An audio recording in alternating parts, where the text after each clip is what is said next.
Folks. This afternoon's topic A is seniors resisting moving to nursing homes.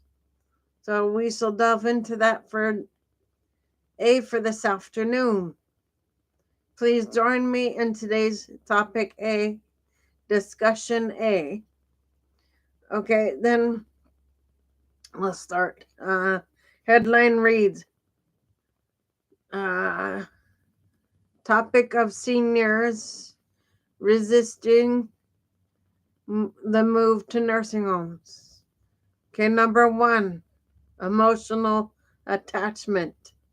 Many seniors have a deep emotional attachment to their homes, which represent independence, memories, and personal identity. This makes the idea of moving to a nursing home quite daunting. Okay, for each one of these, I'm going to go into detail for you. Now, getting someone to transition to a facility from their own private home is a big shock.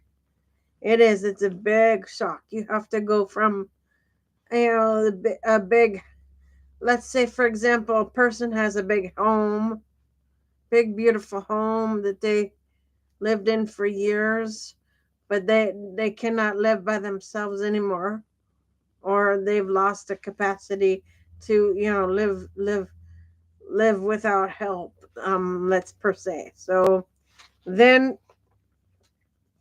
the routine usually is, before a nursing home, you try in-home care.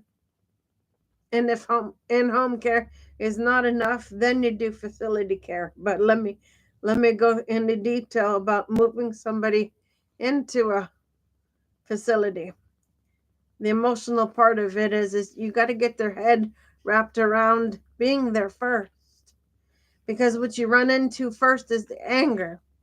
When someone is moved to a facility, from their own home by family members, the easy way to do that first is to have them come for a short stay to try it out on a trial basis, like a overnight or weekend. Short. Do like short stays to see if the person gets used to it first. When I used to volunteer, when we'd have a person come in that was, move into the facility from their home, that was a lot for me. As a volunteer, I spent time with them to get them, acclimated to being in a nursing home. You have to get their mind wrapped around scaling down per se.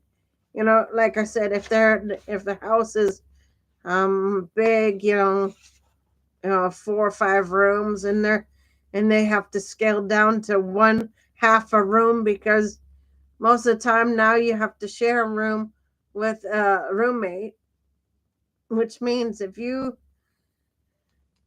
share, if there's 2 people to a room, each one of you has half a room. Okay, so you kind of draw a line in the middle of the room, give the one person one half of the room, give the other person the other half, and they have to learn to coincide with each other.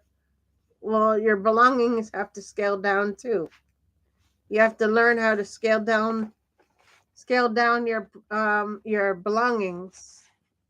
Like, you can't bring, there's certain things you can bring to a nursing home and things you can't. You can't bring a big piece of furniture. You can bring one that fits into the room. What I suggest is maybe going and looking at the space before you move your family member into it. See what you can, how much space you have to work with, and what they scale it down to what they really would use. Scale it down to what they would really enjoy having in their room for one, and for two, let them see the space and let them customize it to the way they want it. That helps them adjust. Okay, so that's one suggestion. Okay, we're gonna go into detail now. Like I said, emotional attachment. Many seniors have a deep emotional attachment to their homes, which represents independence and memories and personal identity. Okay, this makes the idea of moving to a nursing home quite daunting. Okay, and then you have two is social connections. Staying in their own homes allows the senior to maintain their social connections with neighbors, friends, which can be significant factor in their overall well-being. Okay. 3, participation of nursing homes. Uh, perception of nursing homes. Okay. There is often a negative perception of nursing homes with concerns about the quality of care, loss of privacy, and the fear of being forgotten by family and friends. That's a big one. That's a big one. You move somebody into a nursing home, and they think you just left them there. You have to be, you as a family member have to be open to visiting. If you promise them you're going to visit them, and for some reason you don't show up, well, that makes them upset. It upsets them very, very much, to the point where um, they they lash out. Some of them lash out because they're upset about their family member not showing up. If you promise somebody to be there to visit them at a certain time of day, make sure you can keep your promise to your loved one, because that matters to them. It really does. It matters to them. Okay. Number 3. Okay. Number 4. We're down to financial concerns. The cost of a nursing home. Uh, Cost of nursing home care can be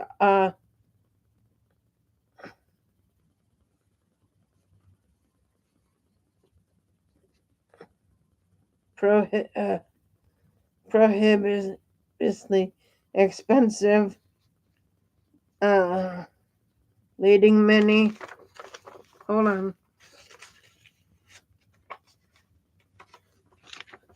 I gotta get the other sheet.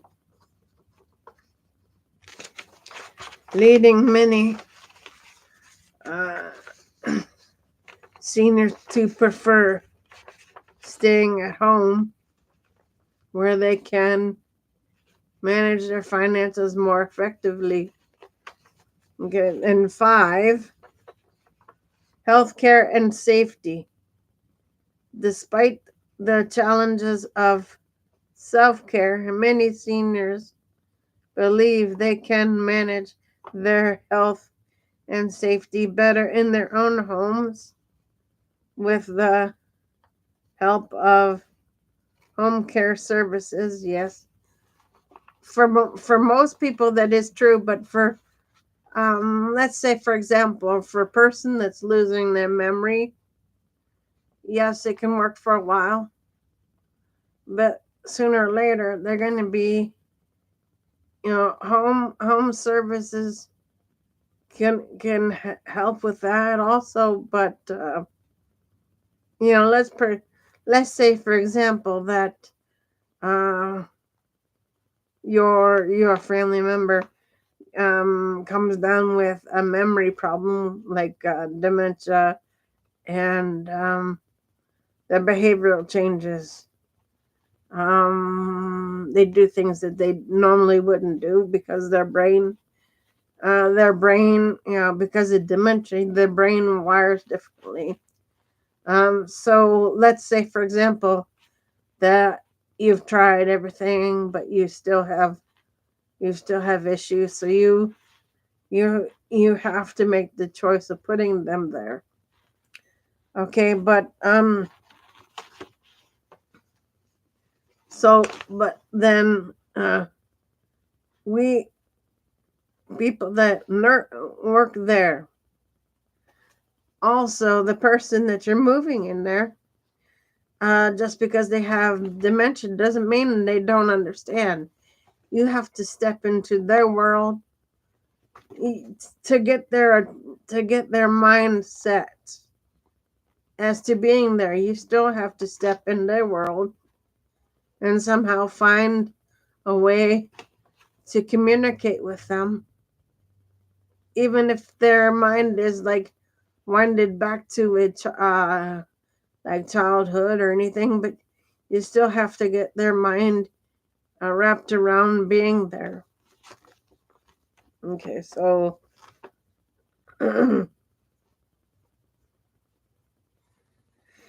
okay, these factors contribute to the complex decision making process for seniors and their families when considering a move to a nursing home. If you have any more questions or need further information, feel free to ask. But yeah, moving somebody into a nursing home, it's very emotional for them because they see you unloading their suitcase, helping them move in, and then you tell them, let's say, for example, you tell them, hey, I'll be back next week. Well, next week comes and they don't get to see you. Then person like me, like I said earlier, I used to volunteer. Well, some of my job was to be there for the resident who moved, who was new to the facility, who didn't know their way around. My job was to get them adjusted. But when you have to get a person adjusted to being into a facility, it takes 6 months. It takes somebody like me 6 months to get somebody adjusted because you have to get them to trust you. And to get them to trust you, you have to get past the anger issue of being there first. Because I can guarantee you, they're angry because because they've lost their home. They've lost anything, they've lost what they consider all they know, right? So then person like me comes in, introduces myself, sits down with them, figures out figures out why they're so angry is because of not knowing what happens next. So it's okay for volunteers to do that, but you have, getting somebody adjusted takes 6 months to a year. Um, Getting them adjusted to the nursing home idea takes 6 months to a year. Now, I didn't say it's not all nice all the time. You still have, you still have little details you have to go fix. You fix those little details because the little details matter to them.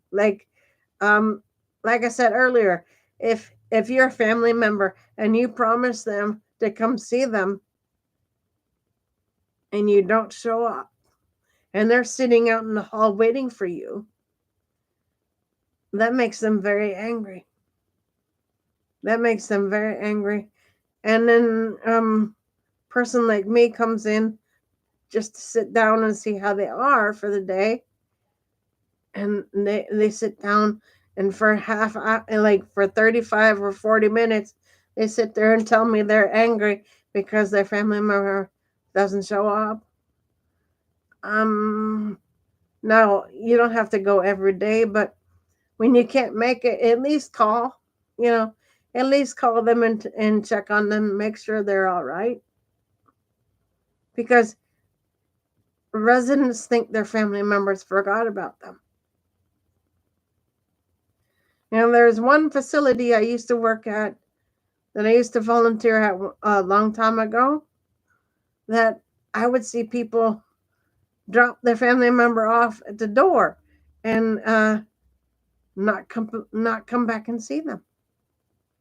So, person like me who comes in and volunteers or whatever, for them, I'd be their only piece of outside world they'll see for a long time because family members, depends on the place, I guess. But when you put a person in a facility, at least try and get to see them once in a while, or on a regular basis, because you also want to make sure that they're getting the right care. Also, that's a big thing for me. I always make sure my clients get the right care because see, I'm their voice. When I have a client that's in a nursing home that can't communicate with administration, some of my job is also to speak up for them. I go see them. I ask them what the issue is.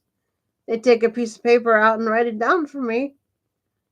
And when I go to see administration for them, they go with me. But they're afraid to talk. So I end up being the go-between for a person. That's okay. That's what I do. But the best thing is to fix it before it becomes a big problem for them. And being left alone in a facility without seeing somebody, that to them, that's very stressful.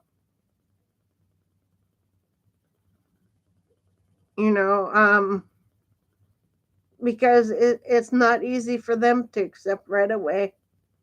Like I said, it takes 6 months to a year. Because I guarantee you, they don't trust you. They don't trust people right off the bat.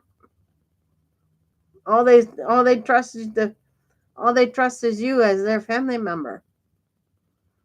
But after a while, they get to trust us. But like I said, it takes a while.